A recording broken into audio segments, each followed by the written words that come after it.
الحمد للہ رب العالمین والصلاة والسلام علی سید الانبیاء والمرسلین وعلی آلہ واصحابہ واہل بیتہ وذریاتہ اجمعین والعاقبۃ للمتقین۔ الحمدللہ گزشتہ درس میں ہم نے الحکم العطیہ سے 2 نمبر حکمت کے بارے میں پڑھا تھا، اور اس کا مفہوم خلاصہ یہ تھا کہ تیرا تجرید کا ارادہ کرنا جبکہ اللہ تعالیٰ نے تجھے اسباب میں رکھا ہوا ہے، تو یہ تیری کسی خفیہ خواہش کا نتیجہ ہے، چھپی خواہش کا نتیجہ ہے، اور تیرا تجرد کا ارادہ کرنا، تیرا اسباب کا ارادہ کرنا جبکہ اللہ نے تجھے تجرد میں رکھا ہوا ہے،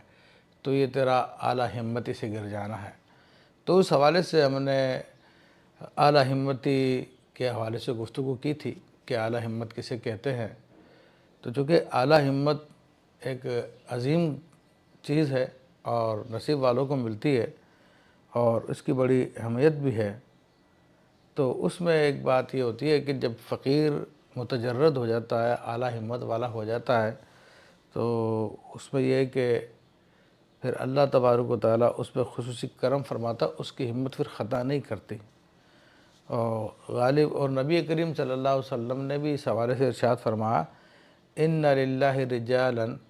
لو اقسموا علی اللہ لابرہ، کہ اللہ کے کچھ بندے ہیں کہ اگر وہ کسی بات پر اللہ پہ قسم کھا لیں، اللہ کی قسم کھا لیں، تو اللہ ان کی قسموں کو پورا کر دیتا ہے۔ اسی طرح ہمارے سلسلے کے شیخ علی الجمر رحمۃ اللہ تعالیٰ ارشاد فرماتے ہیں کہ اللہ کے کچھ بندے ایسے ہوتے ہیں کہ جب وہ کسی کام کا اہتمام کرتے ہیں تو وہ کام ہو جاتا ہے۔ اور ایک روایت نبی علیہ السلام کے ایک حدیث شریف میں بھی آیا کہ اتقوا فراست المومن فإنہ ینظر بنور اللہ، کہ مومن کی فراست سے ڈرو کہ وہ اللہ کے نور سے دیکھتا ہے۔ یعنی یہاں پر اس بات کی وضاحت کر دی کہ مومن کی نگاہیں جو ہے وہ بہت تیز ہوتی ہیں اور اللہ کے نور سے دیکھتی ہیں تو وہ کسی میں بھی نفوذ کر جاتی ہیں۔ تو یہ باتیں جو کہ ایک مجرد فقیر کی ہمت کے بارے میں بیان کی جاتی ہیں، تو شیخ کو اندیشہ ہوا کہ کہیں یہ کوئی یہ نہ سمجھ بیٹھے کہ جناب یہ اعلیٰ ہمتی یا مجرد فقیر کی جو ہمت ہے وہ تقدیر کی دیواروں میں بھی رخنہ اندازی کر سکتی ہے، اور جس حوالے سے قضاء و قدر جاری نہ ہو وہ کام بھی کر سکتی ہے۔ تو اسی چیز سے بچانے کے لیے، اس گمراہی سے بچانے کے لیے شیخ نے تیسری حکمت میں ارشاد فرمایا، سوابق الہمم لا تخرق اسوار الاقدار، کا اعلیٰ ہمت والے بھی تقدیر کی دیواروں میں رخنہ اندازی نہیں کر سکتے۔ تو یہاں پر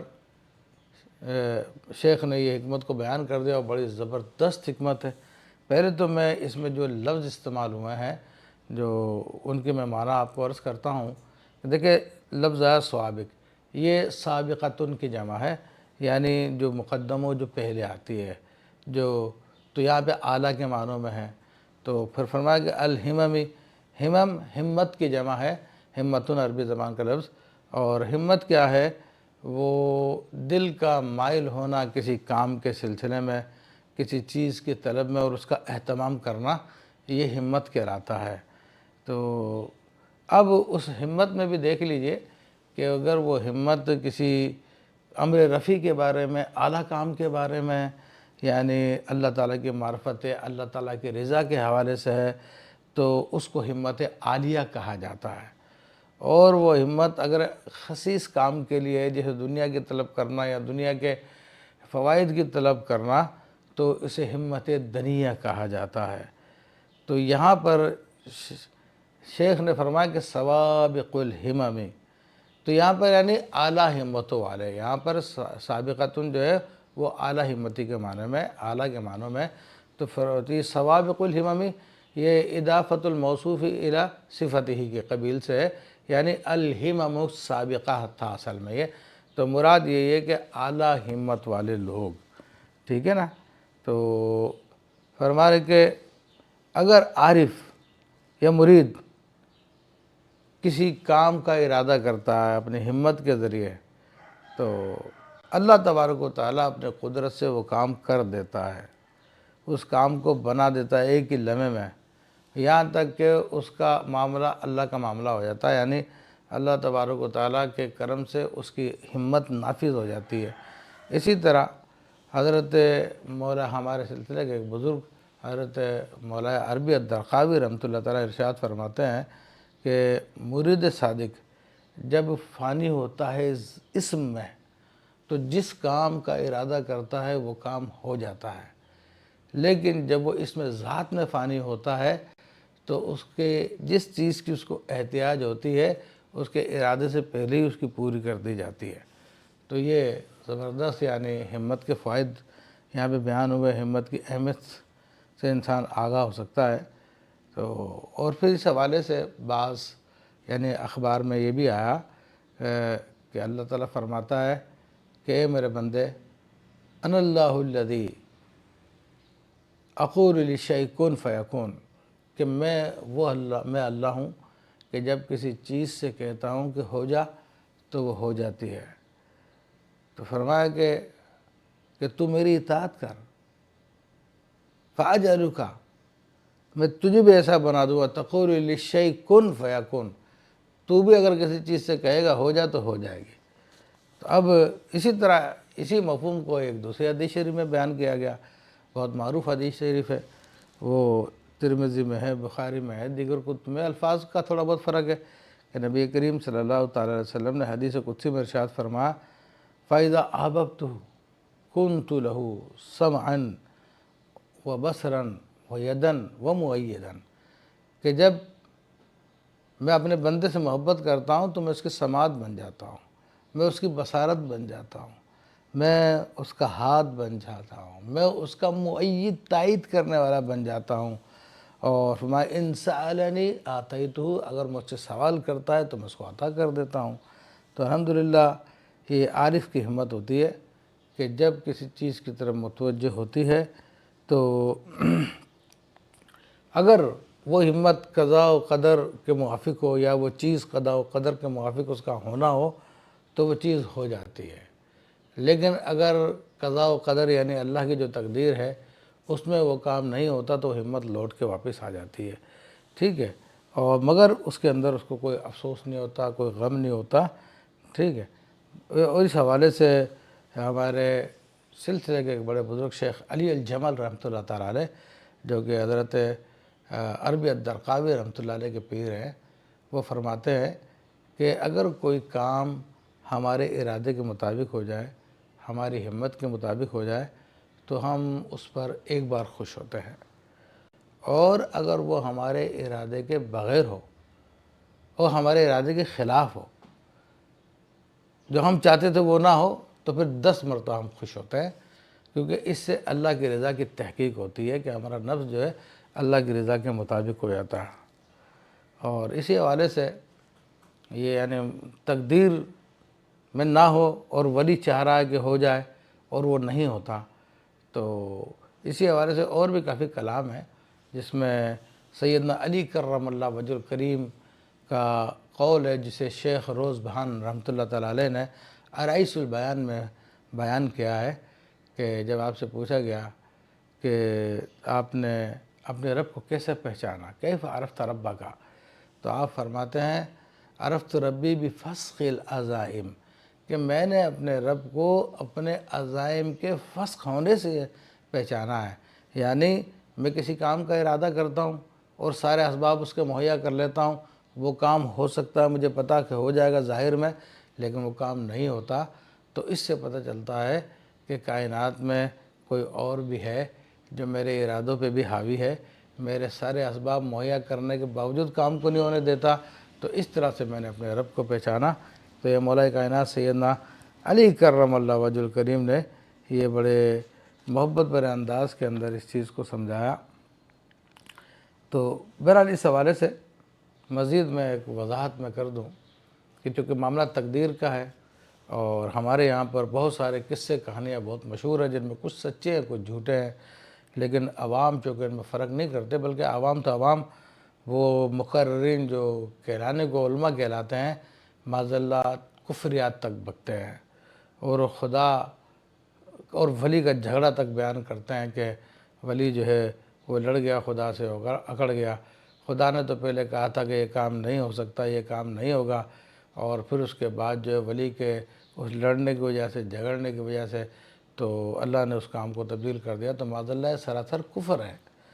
کس کی کیا مجال کہ جو اللہ کی بارگاہ میں لڑ سکے، جھگڑ سکے؟ ہاں، محبوبان خدا کو قرب حاصل ہے اللہ تعالیٰ کی بارگاہ میں، تو ادب کے دائرے میں رہ کے اللہ سے عرض کرتے ہیں، لیکن بات یہ ہے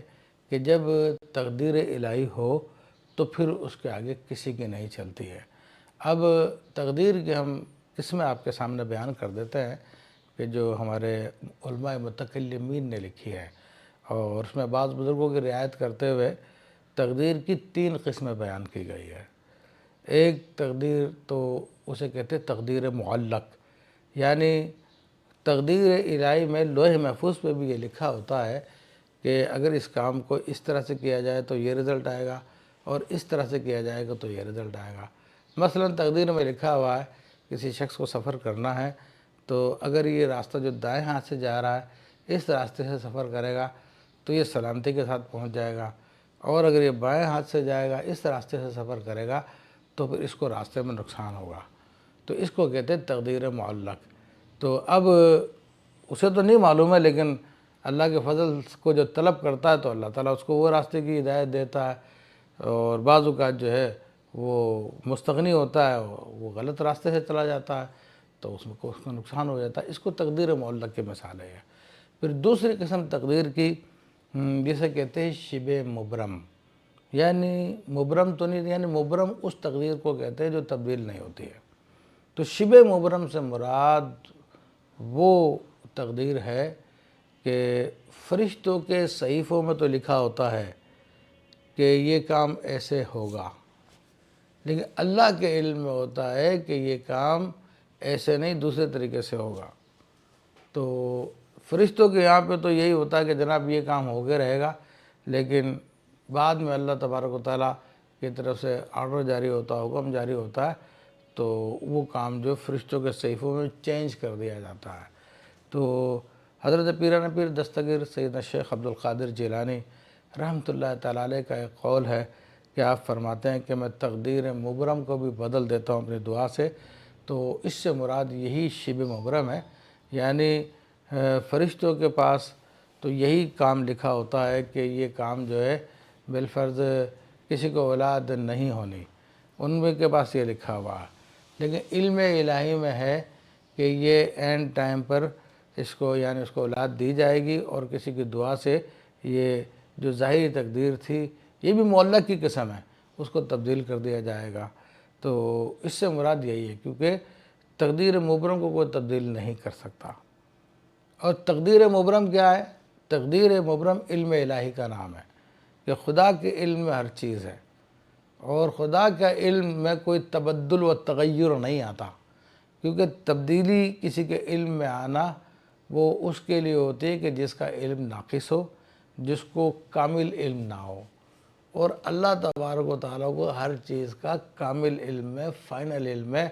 کہ انجام کار کیا ہوگا۔ یہ تو انسان ہوتا ہے کہ کسی چیز کے بارے میں گیس کرتا ہے کہ ایسا ہوگا، پھر کچھ اور ہو جاتا، پھر ایسا ہوتا، پھر کچھ اور ہو جاتا، یا اس کو کوئی بات بتاتا ہے انسان کو کہ جناب یہ معاملہ ایسے ایسے ہے، تو اس کو یقین کر لیتا ہے، بعد میں جب دیکھتا تو کچھ اور ہو جاتا ہے۔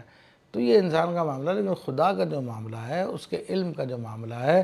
وہ حادث نہیں ہے، وہ قدیم ہے، ازلی ہے، وہ اس کا ذاتی علم ہے، اس میں کوئی تبدیلی نہیں آتی ہے، تو اس کو کہتے ہیں تقدیر مبرم۔ تو اب یہ 3 قسم ہوگی تقدیر کی، اور احادیث کریمہ سے پتہ چلتا ہے کہ جب تقدیر مبرم ہو تو پھر اس کو کوئی تبدیل نہیں کیا جا سکتا، اور اس کی بہت ساری مثالیں خود نبی کریم رؤوف الرحیم صلی اللہ تعالیٰ علیہ وسلم نے اللہ تعالیٰ سے 4 دعائیں کی،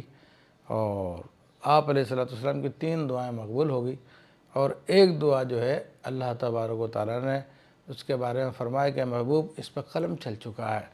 اور یہ کام ہو کے رہے گا، یعنی وہ تھا کہ میری امت آپس میں اختلاف نہ کرے۔ تو اب نبی علیہ السلام کی ذات سے بڑھ کے اللہ کی بارگاہ میں کون محبوب ہو سکتا ہے؟ مگر چونکہ اللہ تبارک و تعالیٰ کا تقدیر کا فیصلہ ہو چکا تھا، اللہ تعالیٰ کے علم میں یہی بات تھی کہ اس امت میں اختلاف ہونا ہے، تو پھر اللہ تبارک و تعالیٰ نے اس کے بارے میں جو ارشاد فرمایا میں نے آپ کے سامنے ذکر کیا، تو اس کو حضرت صدر الشریعہ بدر الطریقہ مولانا امجد علی اعظمی رحمۃ اللہ تعالیٰ ارشاد فرماتے ہیں کہ اس معاملے میں اگر محبوبان الہی بھی اللہ کی بارگاہ میں کچھ عرض کرتے ہیں تو انہیں بھی محبت کے ساتھ ٹال دیا جاتا ہے۔ تو یہ وہ تقدیر ہوتی ہے۔ اور اسی حوالے سے پھر مزید میں عرض کر دوں کہ چونکہ لوگوں نے قصے کہانیاں سنی ہوئی ہیں اور ہمارے مقررین لوگوں کو قصے کہانیاں سناتے ہیں اور قصے کہانیاں سنا کر سمجھتے ہیں کہ ہم نے ولی کی بڑی شان بیان کر دی ہے، یعنی بعض اولیاء کے بارے میں کہتے ہیں کہ جناب وہ تو تقدیر کو تبدیل کر دیتے ہیں۔ یہ فرق سمجھانے کی کوشش ہی نہیں کرتے کہ بھائی وہ کون سی تقدیر کے بارے میں انہوں نے فرمایا اور کون سی تقدیر کے بارے میں نہیں فرمایا، تو اس کا فرق خود اس جاہل مقرر کو بھی نہیں ہوتا اور عوام کا یہ عقیدہ بنا دیتا ہے کہ بس جناب جو کام اللہ کی بارگاہ سے نہیں ہو رہا وہ اولیاء کی بارگاہ سے ہو جائے گا، معاذ اللہ ثم معاذ اللہ۔ تو اس قسم کے کفریات بہت کلپ یوٹیوب پہ مل جائیں گے جو اور خاص طور پہ حضرت پیران پیر دستگیر روشن ضمیر محبوب سبحانی قطب ربانی سیدنا شیخ عبدالقادر الجیلانی الغوث العظم رضی اللہ تعالیٰ عنہ کے حوالے سے بہت زیادہ لوگوں نے اس قسم کی باتیں کی ہیں۔ تو اللہ تعالیٰ ان جاہل لوگوں کو ہدایت عطا فرمائے، ان بزرگوں کی تعلیمات کو سمجھنے کی توفیق عطا فرمائے۔ لیکن تقدیر الہی کے سامنے کسی کی نہیں چلتی، جو اللہ کا فیصلہ ہو گیا وہ ہو کے رہتا ہے۔ اس لیے شیخ نے فرمایا سوابق الحمم لا تخرق اسوار الاقدار، کہ اعلیٰ ہمت والے بھی تقدیر کی دیواروں میں رخنہ اندازی نہیں کر سکتے، تقدیر کو تبدیل نہیں کر سکتے۔ دوسرے لفظوں میں سیدھا یہ ہے۔ اب دیکھیں حضرت امام حسین رضی اللہ تعالیٰ عنہ شہید کربلا رضی اللہ تعالیٰ عنہ، پیدائش کے وقت ہی ان کے سارے معاملات معلوم تھے۔ نبی علیہ السلام کو اطلاع دے دی گئی تھی کہ میدان کربلا میں آپ کو شہید ہونا ہے، اور آپ علیہ السلام نے حضرت خاتون جنت رضی اللہ تعالیٰ کو بھی بتا دیا تھا، حضرت مولا کائنات سیدنا علی کرم اللہ وجہ الکریم کو بھی بتا دیا تھا کہ میرے اس بچے کے ساتھ میدان کربلا میں یہ لوگ کیا کریں گے۔ تو اس کے باوجود آپ علیہ السلام سے کوئی دعا مروی نہیں ہے کہ آپ نے کہا کہ اللہ میرے حسین کو بچا لے، نہ حضرت مولا کائنات سے کوئی دعا مروی ہے، نہ خاتون جنت سے رضی اللہ تعالیٰ عنہما، دونوں سے کوئی دعا مروی نہیں ہے کہ انہوں نے دعا کی ہے اللہ ہمارے بیٹوں کو قتل ہونے سے بچا لے میدان کربلا میں، کیونکہ وہ محبوبان الہی تھے، وہ جانتے تھے کہ اللہ کا قلم چل چکا ہے، تقدیر کا قلم چل چکا ہے، اللہ کے علم میں یہی بات ہے کہ وہ تبدیل نہیں ہوگی۔ تو جب ایسی بڑی بڑی ہستیاں وہ ان کا یہ معاملہ ہے کہ تقدیر الہی میں وہ رخنہ اندازی نہیں کرتے اور اس کے اندر وہ دعا بھی نہیں کرتے، جب ان کو پتہ معلوم ہے کہ جناب اللہ کا یہی ارادہ ہے، تو پھر کیسے انسان جو ہے کسی اور ولی کے بارے میں عقیدہ رکھ سکتا؟ خود سیدنا امام حسین رضی اللہ تعالیٰ عنہ میدان کربلا میں ہیں۔ مجھے کافی دفعہ میں نے وہ سارے واقعات پڑھے ہیں، لیکن کہیں مجھے نظر نہیں آیا کہ امام حسین رضی اللہ تعالیٰ عنہ دعا کر رہے ہیں اللہ مجھے بچا لے، میرے گھر والوں کو بچا لے۔ مجھے کوئی دعا نظر نہیں آئی۔ استقامت کی دعا کی آپ نے،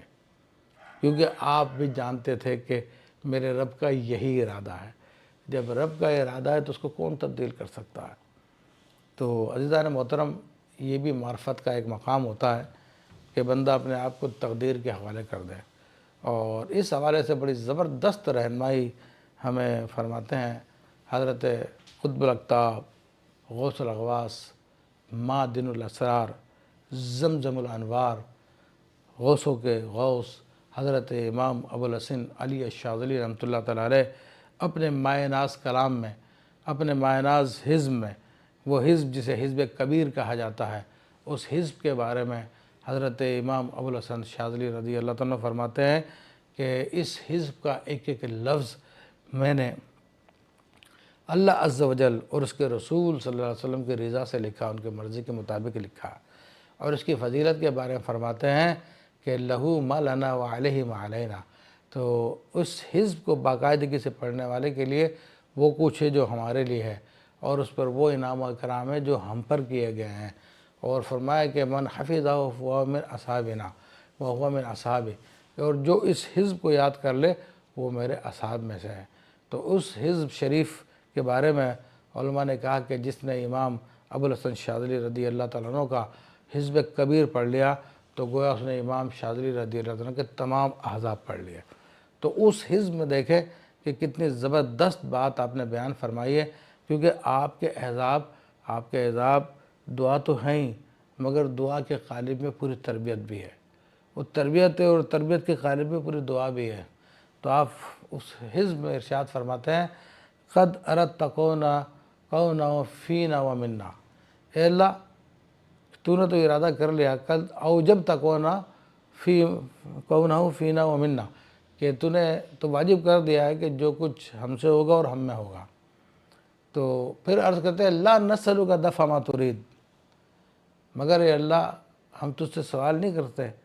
تجھ سے یہ سوال نہیں کر رہے ہیں کہ جو تو چاہتا ہے اس کو دور کر دے یا اپنی تقدیر کو تبدیل کر دے، جو تیری تقدیر مبرم میں ہے اس کو تبدیل کر دے۔ ولا نسألک دفع ما ترید، ہم تجھ سے اس بات کا سوال نہیں کرتے کہ جو تو چاہتا ہے اس کو تبدیل کر دے، ولیکن نسألک التأیید بالروح منک کما ایدت انبیاءک اور رسلک خاصۃ الصدیقین من خلقک، مگر ہم تجھ سے یہ دعا کرتے ہیں، ہم تجھ سے یہ سوال کرتے ہیں کہ تو اپنی جانب سے ہمیں تائید فرما دے، جس طرح کہ تو نے انبیاء علیہ السلام، رسولان اعظام علیہ السلام اور اولیاء صدیقین کی تائید فرمائی، یعنی ان مشکل گھڑی کے اندر وہ تیرے حکم پہ ٹھہر گئے اور انہوں نے صبر سے کام لیا، اس کو برداشت کیا، اور وہاں پہ تیری تائید آ گئی تھی تو بڑے بڑے مشکل کام تیرے فضل سے، تیرے کرم سے انہوں نے برداشت کر لی اور کام گزر گئے۔ تو ہم بھی یہی چاہتے ہیں کہ ہم یہ نہیں چاہتے کہ تو اپنی تقدیر کو تبدیل کر دے، بلکہ ہم تو یہ چاہتے ہیں کہ تو ہمیں اپنے نیک بندوں کی طرح استقامت عطا فرما دے۔ تو یہ تقدیر الہی کا معاملہ ہے۔ تو ہمیں اپنی قوم کو، اپنے عوام کو یہ غلط باتیں سکھانے کے بجائے جو ہمارے مقررین سکھا رہے ہیں اس حقیقت تقدیر کو بتانا چاہیے کہ میرے بھائیو جو اللہ کی تقدیر ہے تو وہی ہو کر رہتا ہے۔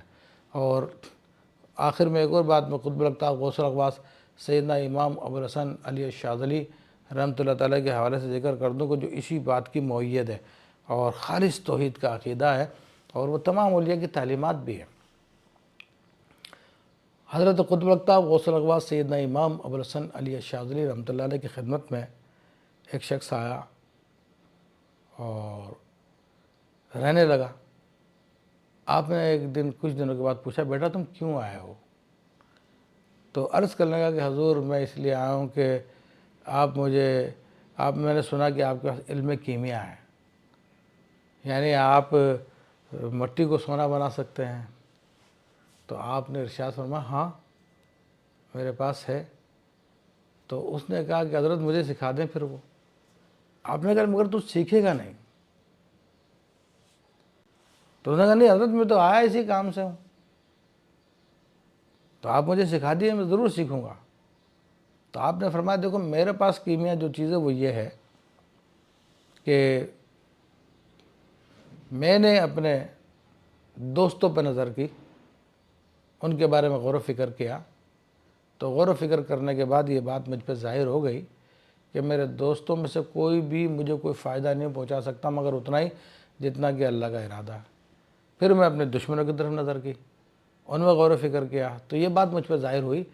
کہ میرے دشمنوں سے کوئی بھی مجھے کوئی نقصان نہیں پہنچا سکتا، تکلیف نہیں دے سکتا مگر اتنے ہی جتنا کہ اللہ نے ارادہ کیا۔ تو آپ فرماتے کہ پھر میں نے اپنے دل سے دوست بھی نکال دیے، دشمن بھی نکال دیے، کیونکہ سارا معاملہ تو اللہ کے ہاتھ میں ہے، تو ان سے کیا دل لگانے کی ضرورت ہے، ان میں کیا دل مصروف کرنے کی ضرورت ہے، اللہ تعالیٰ کی یاد میں لگ جائے انسان کے سارا معاملہ اسے ہاتھ میں۔ پھر آپ فرماتے ہیں کہ میں نے اللہ کے معاملے میں غور کیا تو پھر مجھ پہ ظاہر ہوا کہ اللہ تعالیٰ بھی مجھے وہی کچھ عطا فرمائے گا جو اس نے تقدیر میں لکھ دیا ہے، اور اس کے علاوہ کچھ عطا نہیں فرمائے گا۔ تو یہ آپ فرماتے ہیں میرے پاس تو بیٹا یہ کیمیا ہے، یہ سونا ہے۔ تو یہ اسی بات کی طرف اشارہ ہے کہ تقدیر الہی ہوتی ہے، اور تقدیر الہی کے ساتھ سارے معاملات چل رہے ہوتے ہیں۔ تو ہم خود کو بھی اپنا عقیدہ درست کرنا چاہیے، اور عوام کا عقیدہ بھی درست کرنا چاہیے۔ اور پھر اسی بات کو حضرت پیران پیر دستگیر سیدنا شیخ عبدالقادر جیلانی رحمۃ اللہ تعالیٰ علیہ نے اپنی کتاب الفتوحات الربانیہ میں فتوح الغیب میں بیان فرمایا کہ تو اپنے آپ کو تقدیر کے حوالے کر دے، اور تقدیر کے حوالے ایسے کر دے جس طرح کہ مردہ بدستہ غسار ہوتا ہے۔ تو آپ فرماتے ہیں کہ تقدیر کے تیر تو تجھ کو لگیں گے لیکن تجھے زخمی نہیں کریں گے، تجھے زخمی کریں گے لیکن تجھے ماریں گے نہیں۔ پھر ایک دن آئے گا کہ تو اللہ کا ولی ہو جائے گا۔ تو تمام بزرگوں کی تعلیمات ایک ہی ہے، اس کا انداز الگ الگ ہے، اپنا اپنا انداز ہے۔ تو لیکن ہمارے یہاں پہ وہ جہالت آ گئی، تو جس کی وجہ سے اولیاء کے بارے میں ایسے عقیدے لوگوں کو بنا دیے گئے ہیں کہ معاذ اللہ وہ دین کی اصل تعلیمات اس کو چھوڑ دیا، اور اللہ تبارک و تعالیٰ سے امیدیں ختم کر دی گئی ہیں، اور پھر اللہ کے نیک بندوں میں امیدیں لگا دی گئی ہیں۔ ہاں جی، اللہ کی بارگاہ سے تو کام نہیں ہوگا، یہ بنوا دیں گے۔ تو اس قسم کے معاملات لوگوں کو سکھا دیے گئے ہیں۔ لیکن خالص توحید یہی ہے کہ جو ابھی بیان کی گئی ہے کہ جو کچھ ہے اسی کے ہاتھ میں ہے، اور اسی کے عطا سے ہوتا ہے جو کچھ ہوتا ہے۔ اس لیے تقدیر کے اندر سارے معاملات لکھ دیے گئے ہیں، اور یہ بھی بتا دیا بزرگوں نے سوابق الہمم لا تخرق اسوار الاقدار، کہ اعلیٰ ہمت والے بھی تقدیر کی دیواروں میں رخنہ اندازی نہیں کر سکتے۔ تو یہاں پر یہ حکمت الحمدللہ تک پوری ہو گئی ہے۔ انشاءاللہ تبارک و تعالیٰ اگلے پروگرام میں چوتھی حکمت کے حوالے سے گفتگو کی جائے گی۔ فی امان اللہ۔